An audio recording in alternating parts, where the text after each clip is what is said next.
Yeah, I'm just going to start this one real quick.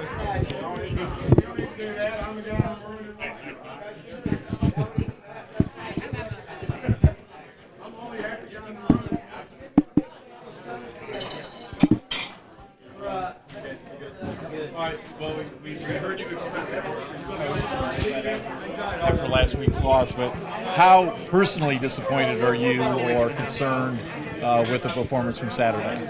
Look, from my view, I feel for those, 120 football players because I know how hard they've worked. I know how hard those coaches. So I feel badly for all of them. And you know what? They'll keep working and they'll keep trying to get better, and I think they will get better. So, you know what? We've got 10 games left, so we'll get after those 10 games. I'm sure of that. Well, after the end of last season, was this a case where you look at that and you go, "Whoa, this is kind of odd. This is two different seasons, whole different set of players, new dynamics." So no, I don't look at last year in context of this year at all. Okay. When you assess on-field performance, I know there are more factors that go into it. You talked about academics today and everything. But when you sit down at the end of the season, what do you really look at? I look at many things, many factors. It's many layers of things. And you know what? We assess those all the time, and we do it every year, and we'll do it this year as well. You talked about on stage the recommendation to the Board of Trustees that they're asking of you. Have you come up with any ideas on what that recommendation will be based on the games here in Little Rock? Well, certainly. I've been here 10 years, and I've extended the contract twice. And, the Chancellor and I, who's only been here about 18 months, we're working through things, and then we'll make a campus recommendation to the president and the board, and then it'll be up to the president and board how they want to engage or not engage in the decision. So that's where I believe we are. I think the board has said that, I think, in the newspaper last week or over the weekend. So.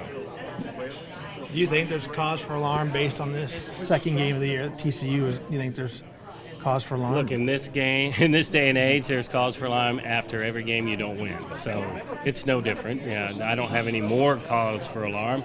We lost the game, and we're going to work hard to win the next game. Okay, great. Thank you, guys. I appreciate it. As far as scheduling goes, 2019 still have an open spot. Just how are things going with that?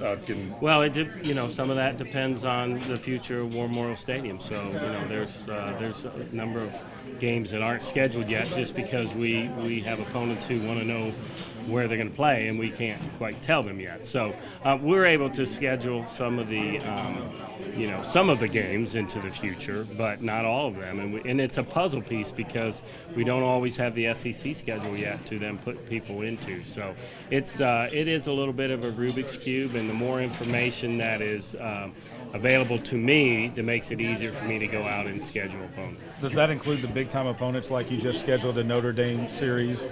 If you had that set, you would be able to get maybe more bigger opponents?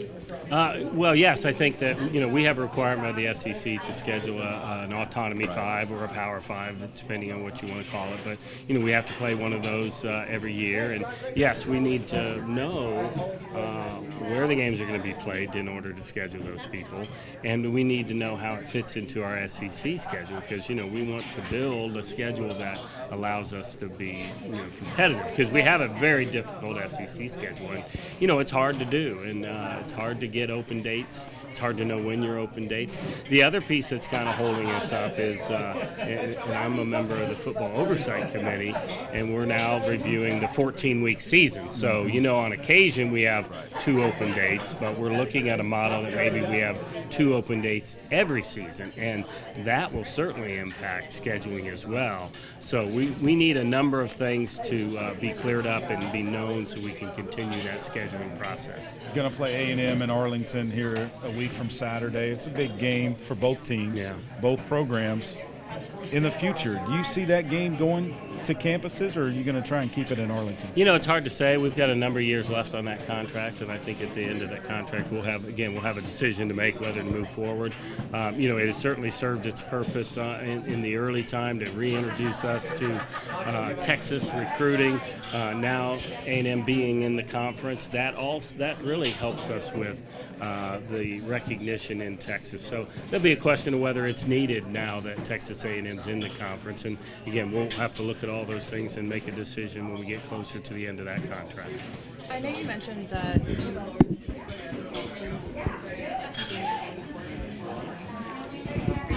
That ending like a game in Little Rock might kind of phase out, or I guess up the bar for what families in Southern Arkansas can afford, because they might be able to afford a game to Little Rock as opposed to like a trip to certainly Fayetteville. that is certainly a consideration that we look at in this decision. Certainly, being able to attract fans and keep fans from all parts of the state is important to us.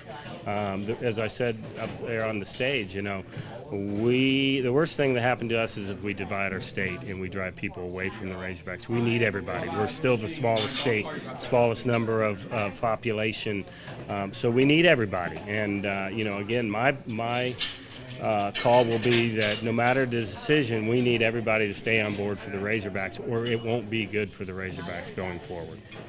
Outside of football, how's the state of the program? I think it's great. We finished in the top 20 of the Directors' Cup last year, and that's hard to do when you only have 19 sports.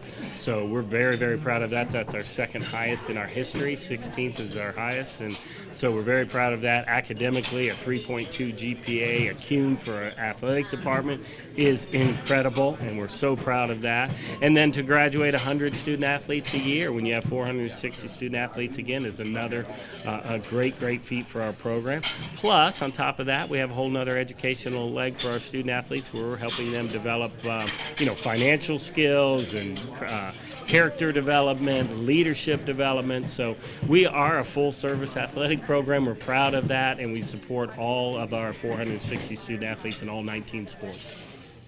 Thank you all. Thank you.